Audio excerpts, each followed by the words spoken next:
7 फरवरी की दोपहर सुसी एयर का एक प्लान जब इंडोनेशिया के जंगलों के बीच बनी हवाई पट्टी पर उतरा, तब उसे अपनी नियति का कोई अंदाजा नहीं था। जैसे ही इंजन बंद हुआ, हथियारबंद लड़ाके प्लेन को घेर कर खड़े हो गए। फिर उनमें से एक प्लेन के अंदर घुसा, उसने पड़ताल की, फिर साथियों को बताया कि अंदर 6 लोग हैं, 5 यात्री और एक पायलट। इसके बाद एक अजीब सी चीज देखने को मिली। लड़ाकों ने सभी यात्रियों को बिना कोई नुकसान पहुंचाए जाने दिया, लेकिन उन्होंने एक पायलट को रोक लिया। वे उसे अपने साथ ले गए बंधक बनाकर। वो पायलट न्यूजीलैंड का था। कुछ समय बाद एक ऐलान हुआ किडनैपर्स की तरफ से, अगर पायलट जिंदा चाहिए तो पापुआ को आजाद करो। अब आपके मन में दुविधा हो रही होगी, पापुआ न्यू गिनी तो सुना था, ये पापुआ क्या है? वो आज़ादी क्यों मांग रहा है और इसके लिए न्यूजीलैंड के पायलट को उठाने की क्या जरूरत थी? दरअसल पापुआ इंडोनेशिया का एक प्रांत है। इसी नाम से मिलते जुलते कुछ प्रांत और भी हैं। इन्हें पूरा मिलाकर वेस्ट पापुआ कहा जाता है। इन प्रांतों में खूब सारी पहाड़ियां और जंगल हैं। ये प्रांत पापुआ न्यू गिनी के देश की पश्चिमी सीमा से लगे हुए हैं। वेस्ट पापुआ में रहने वाली अधिकांश आबादी मूल निवासियों की है। वे अपनी पहचान को इंडोनेशिया से अलग करके देखते हैं और वे अपने नियम कानूनों वाली व्यवस्था चाहते हैं। इस मांग को लेकर वहां पिछले 6 दशकों से विद्रोह चल रहा है। इंडोनेशिया की सरकार पर विद्रोह को कुचलने और मानवाधिकार उल्लंघन के आरोप लगते रहे हैं, लेकिन वो किसी भी कीमत पर विद्रोहियों के आगे झुकने के लिए तैयार नहीं है। कई मीडिया रिपोर्ट्स में यह भी कहा गया है कि वेस्ट पापुआ वो दुखती हुई रग है जिसे इंडोनेशिया दुनिया को नहीं दिखाना चाहता। तो आज हम जानेंगे वेस्ट पापुआ की पूरी कहानी क्या है, वो इंडोनेशिया से आजादी क्यों चाहता है और पायलट को बंधक बनाकर वेस्ट पापुआ को क्या मिलेगा। साथ ये भी जानेंगे कि तुर्की और सीरिया के ताजा हालात क्या हैं। नमस्कार, मेरा नाम दिव्यांशी सुमराव है और आप देखना शुरू कर चुके हैं लल्लन टॉप का अंतर्राष्ट्रीय प्रसंगों से जुड़ा रोजाना का कार्यक्रम दुनियादारी।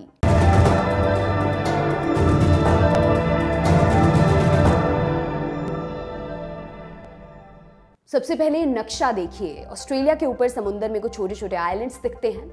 एक टुकड़े में पूरब की तरफ पापुआ न्यू गिनी है। इस टुकड़े को न्यू गिनी आइलैंड्स कहते हैं। इसके पश्चिम में पापुआ और वेस्ट पापुआ नजर आते हैं। इसी नाम के इर्द गिर्द 4 और प्रांत हैं। ये सभी इंडोनेशिया का हिस्सा हैं। हालांकि यहाँ के मूल लोग सभी प्रांतों को वेस्ट पापुआ का नाम देते हैं। इन प्रांतों के साथ इंडोनेशिया की सीधी कनेक्टिविटी नहीं है। वेस्ट पापुआ तक पहुंचने के लिए हवाई रास्ते का इस्तेमाल करना पड़ता है। पापुआ वाला इलाका इंडोनेशिया से लगभग 3500 किलोमीटर दूर है। इसके अलावा यहाँ पूरे समय अशांति की आशंका भी बनी रहती है। इसके बावजूद इंडोनेशिया ने खूब सारी सेना और संसाधन खर्च कर इस इलाके पर नियंत्रण बनाए रखा है। इसकी वजह हम आपको आगे बताएंगे। उससे पहले इतिहास समझ लेते हैं। न्यू गिनी आइलैंड पर यूरोप के औपनिवेशिक देशों का आना 18वीं सदी में शुरू हो चुका था। हालांकि उन्हें ये जगह बहुत काम की नहीं लगी, इसलिए उन्होंने पूरे आइलैंड पर कब्जा करने की बजाय तटीय इलाकों पर कंट्रोल रखा। इस इलाके पर ब्रिटेन, डच, जर्मनी और जापान ने शासन किया। फिर 1945 का साल आया। दूसरे विश्व युद्ध के बाद वर्ल्ड ऑर्डर तेजी से बदला। कॉलोनीज आज़ाद होने लगी। इनमें इंडोनेशिया भी था। उसका कंट्रोल डच के हाथों में था। उस इलाके में डचों के पास जो कुछ भी था उसको उन्होंने इंडोनेशिया के हवाले कर दिया, एक को छोड़कर, और वो था वेस्ट पापुआ। उसको उस समय वेस्ट एरियन के नाम से जाना जाता था। 1949 में नीदरलैंड्स ने इंडोनेशिया की आज़ादी को मान्यता दे दी, लेकिन वेस्ट पापुआ पर बात नहीं बनी। तब एक समझौता किया गया जिसमें कहा गया कि वेस्ट पापुआ पर 1 साल बाद फिर से बात की जाएगी। तब तक इसका कंट्रोल नीदरलैंड्स की सरकार के पास रहेगा। 1 साल बाद भी कोई बात नहीं हुई। इंडोनेशिया को लगा कि नीदरलैंड्स का यहाँ से जाने का कोई मन नहीं है, वो अपनी मर्जी थोप रहा है। ऐसे में 1954 में इंडोनेशिया वेस्ट पापुआ का मसला यूनाइटेड नेशंस में लेकर गया। इंडोनेशिया ने कहा कि वो जमीन ऐतिहासिक तौर पर हमारी है। नीदरलैंड्स बोला वेस्ट पापुआ की अपनी अलग पहचान है, उन्हें अपनी किस्मत का फैसला खुद करने देना चाहिए। यूएन में साल दर साल बहस होती रही, लेकिन कोई हल नहीं निकल रहा था। इस बीच इंडोनेशिया और नीदरलैंड्स के बीच तल्खियां बढ़ती जा रही थीं। दिसंबर 1961 में मामला तब हाथ से निकल गया जब इंडोनेशिया ने वेस्ट पापुआ में अपनी सेना उतार दी। उससे नीदरलैंड्स नाराज हुआ। उसने यूएन से ऑब्जर्वर फोर्स भेजने के लिए कहा, लेकिन यूएन ने मना कर दिया। ऐतिहासिक दस्तावेज बताते हैं कि उस समय तक एक अमेरिकी कंपनी ने वेस्ट पापुआ से सोना और तांबा निकालने की डील कर ली थी, यानी वेस्ट पापुआ से अमेरिका का हित जुड़ गया था। इससे भी पहले सोवियत संघ ने इंडोनेशिया की कम्युनिस्ट पार्टी को हथियार देना शुरू कर दिया था। वो कोल्ड वॉर का दौर था। अमेरिका को डर हुआ कि कहीं इंडोनेशिया कम्युनिस्ट ब्लॉक का हिस्सा ना बन जाए। ऐसे में उसने नीदरलैंड्स को शांति बरतने के लिए मना लिया। उसने उन्हें इस बात के लिए भी राजी कर दिया था कि जब तक वेस्ट पापुआ का कोई हल नहीं निकलता तब तक यूएन निगरानी रखेगा। फिर 1969 में यूएन की निगरानी में रेफरेंडम कराया गया। उस समय वेस्ट पापुआ की आबादी लगभग 8 लाख थी, लेकिन रेफरेंडम में सिर्फ 1026 लोगों को वोट डालने दिया गया था। ये वोटर्स कबीलों के नेता थे। इंडोनेशिया में परंपरा रही है कि कबीले के नेता की राय को पूरे कबीले की राय माना जाता है। इसी के आधार पर वेस्ट पापुआ का भविष्य भी तय होने वाला था। वोटर्स को 2 विकल्प दिए गए, पहला इंडोनेशिया के साथ हैं तो 1, खिलाफ में है तो 2। सबने पहला विकल्प चुना। इस तरह वेस्ट पापुआ को इंडोनेशिया का हिस्सा मान लिया गया। इसे एक्ट ऑफ फ्री चॉइस का नाम दिया गया था, लेकिन इस वोटिंग में फ्री चॉइस का कितना ध्यान रखा गया था, इस पर हमेशा संदेह बना रहा। इसकी 2 बड़ी वजहें थी। पहली, जनमत संग्रह में आबादी के 1% से भी कम लोगों की राय ली गई थी। इसे बहुमत की पसंद बताना किसी भी तरीके से सही नहीं था। दूसरी वजह यह थी कि वोटिंग इंडोनेशिया की सेना की निगरानी में कराई गई थी। इंडोनेशिया में आज़ादी के बाद से ही तानाशाही शासन चल रहा था। ऐसी सरकार की नाक के नीचे किसी विरोधी नतीजे की कोई गुंजाइश नहीं थी।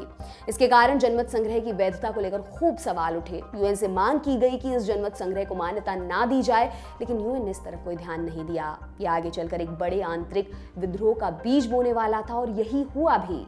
वेस्ट पापुआ में 1969 से ही इंडोनेशिया के खिलाफ आंदोलन चल रहे हैं। कई गुटों ने हथियार भी उठा रखे हैं।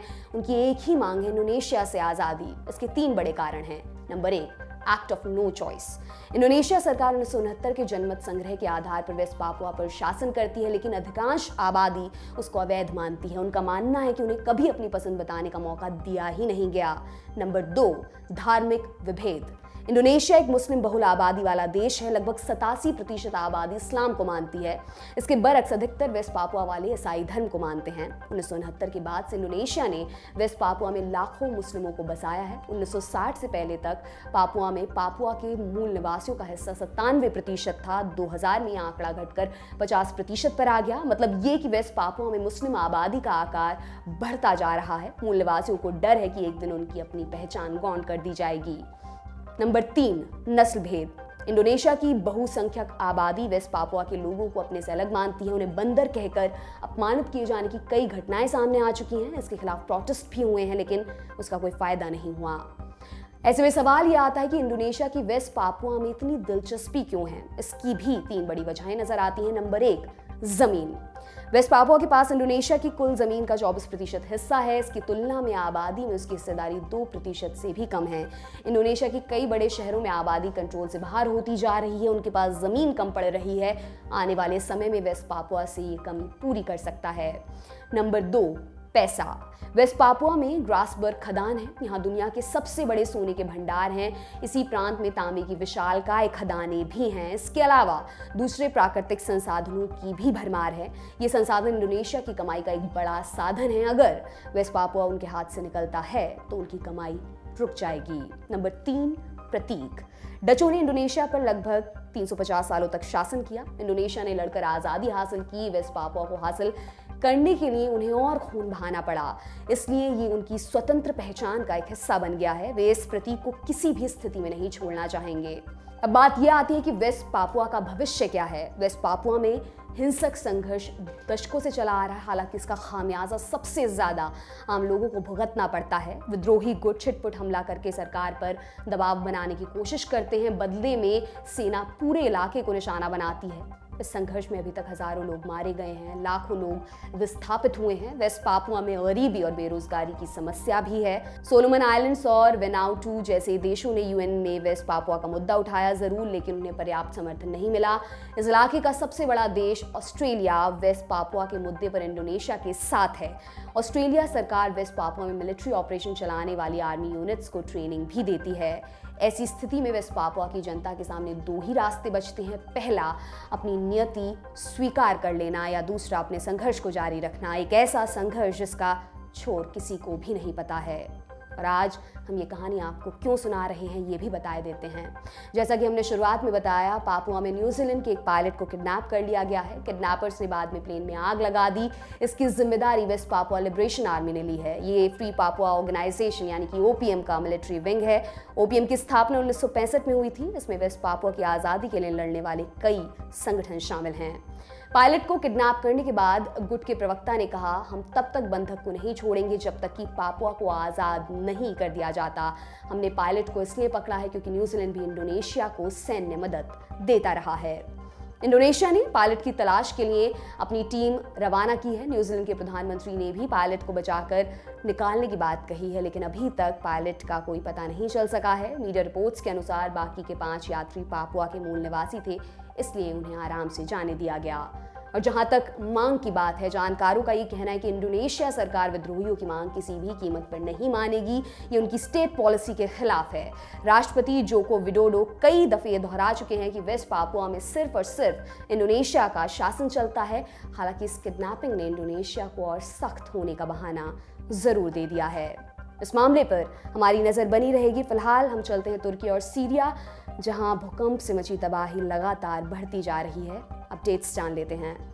8 फरवरी को तुर्की में 4.3 तीव्रता का एक और भूकंप आया। हालांकि इससे कोई बड़ा नुकसान नहीं हुआ। 6 फरवरी के बाद से तुर्की और सीरिया में भूकंप के 40 से ज्यादा झटके आ चुके हैं।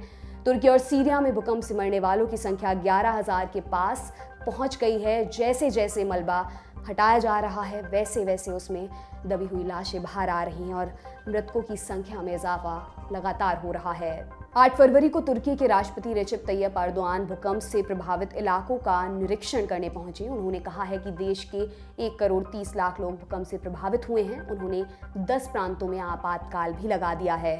ब्रसेल्स में नेटो के हेडक्वार्टर में सभी 30 सदस्य देशों के झंडे आधे झुका दिए गए हैं। तुर्की नेटो का मेंबर है। भूकंप में जान गंवाने वालों के सम्मान में ऐसा किया गया। भारत ने सीरिया को 6000 किलो राहत सामग्री सौंप दी है। इसमें जरूरी दवाएं और चिकित्सा उपकरण शामिल हैं। वहीं तुर्की को भारत ने एक mobile hospital, search and rescue team और दूसरी जरूरी राहत सामग्री भेजी हैं।